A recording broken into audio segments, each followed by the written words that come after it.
Hello friends, स्वागत आहे तुमचं श्रद्धाज किचनमध्ये.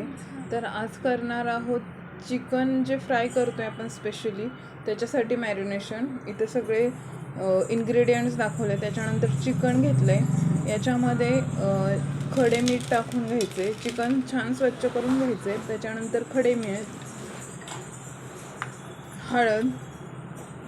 हळदीचं प्रमाण थोडंसं जास्त घ्यायचं आहे, जेणेकरून जेव्हा ते हळद आणि मिठाने कोट होईल तेव्हा छान मस्त असे पीस लागतील.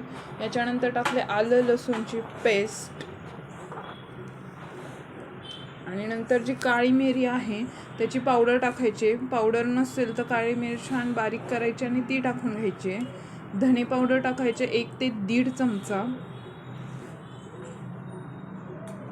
याच्यानंतर टाकायची आहे मिरची पावडर, छोटा 1 ते 1.5 चमचा. जर तुम्हाला तिखट हवं असेल तर याच्यामध्ये टाकू शकता किंवा ॲड करू शकता आपला जो मसाला करणार आहे त्यामध्ये.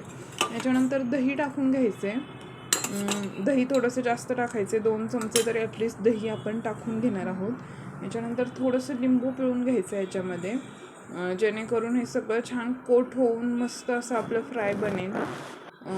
याच्यानंतर सगळं छान मिक्स करून घेतले आणि मग टाकले कोथिंबीर आणि 2 उभ्या हिरव्या मिरच्या चिरून टाकल्यात. थोडंसं तेल टाकायचे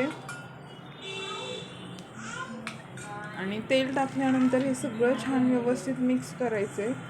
छान असं कोट झालं पाहिजे आणि जवळजवळ ॲटलिस्ट 1 तास तरी रेस्टला ठेवून द्यायचे आणि त्याच्यानंतर करून घ्यायचं आपलं मस्त